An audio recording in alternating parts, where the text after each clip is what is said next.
Hello বন্ধুরা, আগে ভিডিওটি দেখবো, তারপরে পাবলিকের করা দুষ্টু দুষ্টু ফানি কমেন্ট পড়বো। সো লেটস গো।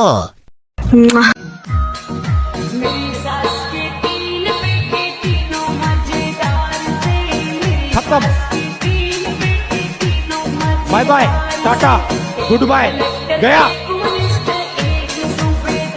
तो चलिए शुरू करते हैं। সুগার ড্যাডিটা সেই হইছে, গরিবের সানি লিওন। क्या बात है सर, क्या बात है सर। আমি মনে করছি অ্যালেক্স স্টার। समझ रहे हो समझ रहे हो आप? বোন, তোর ওই দুইটা ফেভারিট চাচার সাথে মানাইছে। কানের দুল আরেকটা কই, সর্বোচ্চ মনোযোগ দিয়ে সুমাইয়াকে দেখতেছিল বলেই এত সূক্ষ্ম একটি বিষয় তার নজরে এসেছে। পুরুষ হয়ে দেখতে পেল, আর আমি দেখলাম না বিছানার উপর খেলা খেলতে গিয়ে হারিয়ে গিয়েছে। আদর করতে কখন পড়ে গেছে জানেই না।